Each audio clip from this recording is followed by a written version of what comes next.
Before my time at the ministry, and during its formative years, I made my living as a teacher.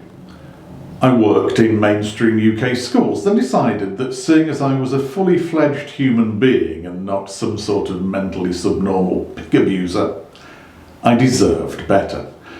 So I decided that my skills would be better appreciated overseas. I was right too. I went off to work for a delightful family in Hungary who paid me handsomely to home educate their 2 sons. It was a great little gig, sticking mostly to the path of the national curriculum for England, but allowing me the freedom to take the odd tangent when it seemed appropriate. The situation was good and the 2 boys did very well, eventually heading off to a very smart public school in the UK and leaving me out of a job. After a spell of owning a language school, one of the heftier European economic recessions came to give us a good firm kicking and sent my wife and I back to England to forage for the fetid acorns on its classroom floors.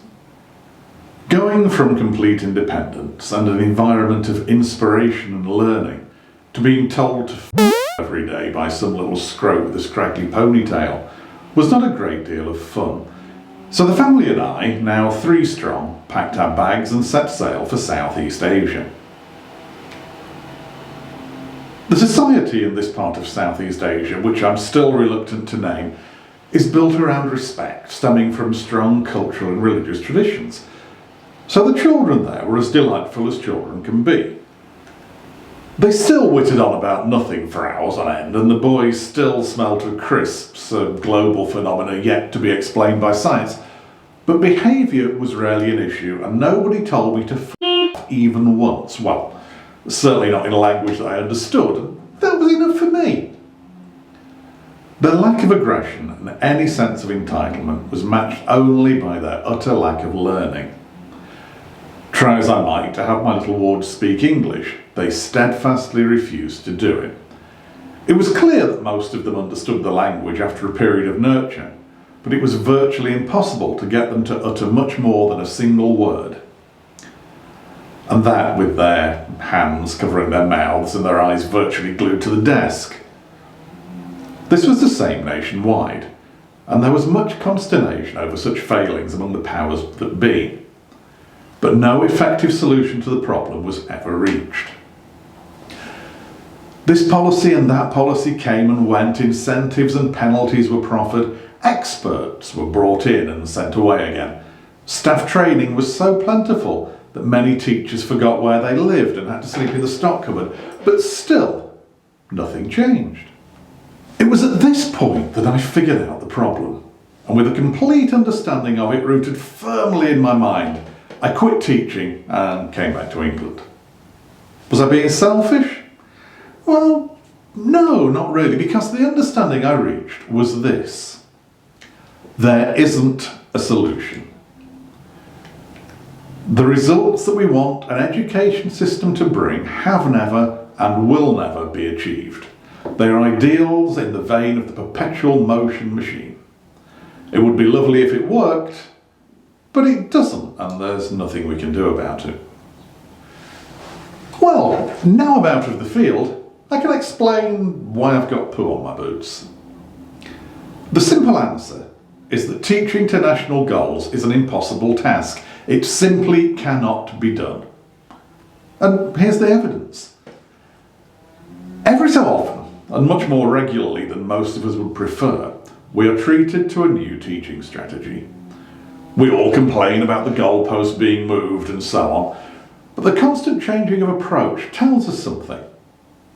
It tells us that nobody knows what to do. If at any point in the past we'd stumbled upon an approach that works right across the board and simply gets the job done, we'd be doing that. We wouldn't be trying out new ways to get Johnny to learn his tables. We would simply be doing what we knew to work. You see, we don't have meetings to discuss what we already know to be true. We only get together to ponder the unknown. Pick up a pencil. Hold it above the table. What will happen if you let go of it? I don't need to tell you. You don't need to show me. No specialists need to be called in. Gravity will take its course and the pencil will fall to the table. Now, with gravity being a major force in schools across the planet, you'd expect us to have more meetings about it, yeah?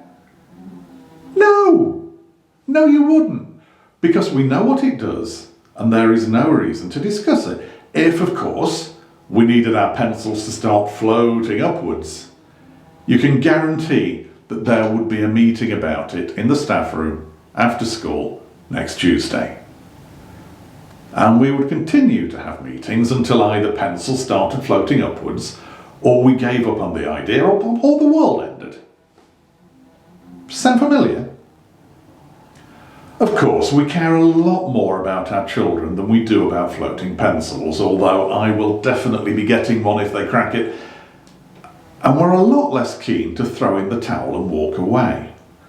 The fact remains, though, that teaching in state schools will remain a thankless task until someone in the government sees sense and allows teachers to work with the individuals they have, rather than have them struggle and fail to push everyone into the same mould.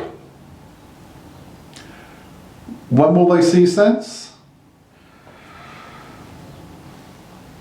Let's have a meeting.